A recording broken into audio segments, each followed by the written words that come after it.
श्री स्वामी समर्थ. नमस्कार स्वामी भक्तांनो, शुभ दिवस. आजचा विषय खरंच खूप महत्त्वाचा आहे. अनेक भक्तांच्या मनात एकच प्रश्न असतो की मी स्वामींचा भक्त आहे पण मांसाहार करतो, हे योग्य आहे का किंवा शक्य आहे का? मांसाहार केल्याने स्वामी रागवतात का? सात्विक आहार आणि स्वामी भक्ती यांचा काही संबंध आहे का? असे अनेक प्रश्न आपल्या मनामध्ये येत असतात. तर आज आपण याच विषयावर सविस्तर चर्चा करणार आहोत. हा व्हिडिओ शेवटपर्यंत नक्की ऐका, कारण कदाचित आज स्वामी तुमच्या मनातील शंका दूर करणार आहेत. स्वामी म्हणतात की बाळा, जसा आहार तसा विचार आणि जसे विचार तसे जीवन. आपण जे खातो त्याचा परिणाम फक्त शरीरावर होत नाही, तर तो आपल्या मनावर, आपल्या विचारांवर, आपल्या वर्तनावर होत असतो आणि आध्यात्मिक प्रगतीवरही होतो. म्हणूनच आपल्या ऋषीमुनींनी आहाराला खरंच खूप महत्त्व दिलं आहे. सात्विक, राजसिक आणि तामसिक आहार म्हणजे काय? तर मित्रांनो, धर्मग्रंथांमध्ये आहाराचे 3 प्रकार सांगितले आहेत. सात्विक आहार म्हणजे फळे, दूध, तूप, भाज्या, धान्य, कडधान्य, सुकामेवा हे जे आहे ते सात्विक आहार आहे. हा आहार मन शांत ठेवतो आणि विचार शुद्ध करतो, भक्ती वाढवतो. दुसरं म्हणजे राजसिक आहार. तर स्वामी भक्तांनो, त्यात असतं तिखट, खारट, मसालेदार पदार्थ. आहार उत्साह वाढवतो पण मन मात्र अस्थिर करू शकतो. त्याबद्दल परत नंतर आहे तो म्हणजे तामसिक आहार. मांस, मद्य, बेसन, शिळे अन्न हा आहार आळस, राग आणि नकारात्मक वाढवतो असे शास्त्र सांगतं. मग आता असा प्रश्न भक्तांना पडलेला आहे, तो म्हणजे स्वामी भक्तांनी मांसाहार सोडावा का? स्वामी समर्थांनी कधीही कोणावर बंधन घातले नाही. स्वामी प्रेम शिकवतात, स्वामी करुणा शिकवतात, स्वामी भक्ती शिकवतात. परंतु स्वामी भक्तींमध्ये पुढे जायचे असेल तर सात्विक जीवनशैली स्वीकारणे खरंच लाभदायक ठरतं.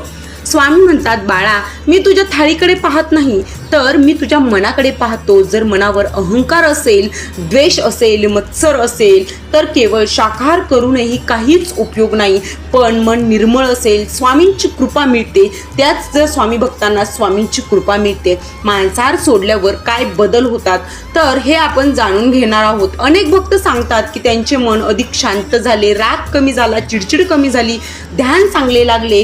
हे सर्व मांसाहार कमी केल्यानं होऊ शकतं. किंवा नामस्मरणात मन रमू लागले, झोप सुधारली आणि त्याचबरोबर बघा सकारात्मकता वाढली. एका भक्तांची कथा जी मी तुम्हाला सांगणार आहे. तर एक भक्त रोज स्वामींचे नामस्मरण करत असे पण त्याला मन शांती मिळत नव्हती. एक दिवस त्याने स्वतःहून मांसाहार सोडला.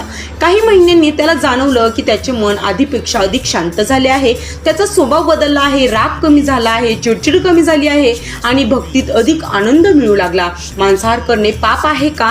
हा प्रश्न अनेक जण विचारतात. याचे उत्तर सोपे नाही, कारण प्रत्येकाची परिस्थिती वेगळी असते. पण धर्मशास्त्रांमध्ये अहिंसा हा सर्वोच्च धर्म मानला गेला आहे. त्यामुळे शक्य असेल तेव्हा सात्विक आहाराचा मार्ग स्वीकारणे अधिक हितकारक मानले जाते. स्वामींचा खरा संदेश. स्वामी म्हणतात, बाळा, दुसऱ्यांचे दोष पाहू नकोस. कोणी मांसाहार करतो म्हणून त्याचा तिरस्कार करू नका. कोणी शाकाहार करतो म्हणून त्याला सर्वश्रेष्ठ समजू नका. खरी भक्ती म्हणजे प्रेम, खरी भक्ती म्हणजे नम्रता आणि खरी भक्ती म्हणजे सेवा.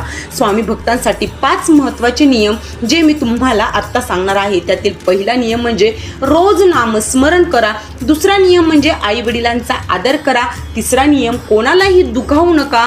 चौथा नियम शक्य तितका सात्विक आहार घ्या. आणि 5वा नियम, शेवटचा नियम आणि महत्त्वाचा नियम, ते म्हणजे गरजू लोकांना मदत करा. मित्रांनो, स्वामी म्हणतात, बाळा, तू काय खातोस यापेक्षा तू कसा विचार करतोस हे अधिक महत्त्वाचं आहे. पण जर तुला आध्यात्मिक प्रगती हवी असेल, मनशांतता हवी असेल, भक्ती अधिक गहिरी करायची असेल तर सात्विक आहार तुला नक्कीच मदत करेल. तर मित्रांनो, शेवट हा खरंच खूप भावनिक आहे, नक्की ऐका. स्वामी म्हणतात, बाळा, मी तुला प्रेम करतो, तुझ्या चुका पाहून नाही तर तुझ्या श्रद्धेकडे पाहून. पण जे तुझ्या आत्म्याला उंचावते ते स्वीकार आणि जे खाली खेचते ते सोडण्याचा प्रयत्न कर. आजपासून एक संकल्प करा की स्वामींचे नामस्मरण वाढवा, मन शुद्ध ठेवा आणि शक्य असेल तितके सात्विक जीवन जगा. स्वामींची कृपा तुमच्यावर नक्कीच राहील. श्री स्वामी समर्थ. जय जय स्वामी समर्थ. अवधूत चिंतन. श्री गुरुदेव दत्त.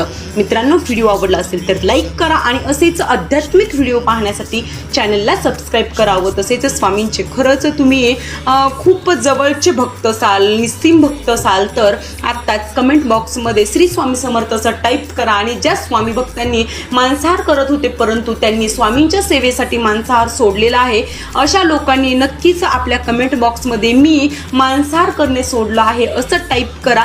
आणि हो, व्हिडिओ आवडला असेल तर लाईक करा. आणि तुमच्या जी लोक मांसाहार करतात परंतु त्यांच्या मनामध्ये प्रश्न निर्माण झालेले आहेत त्यांना हा व्हिडिओ नक्कीच शेअर करा. भेटूयात अशाच एका नवीन व्हिडिओमध्ये नवीन माहितीसह. तोपर्यंत धन्यवाद.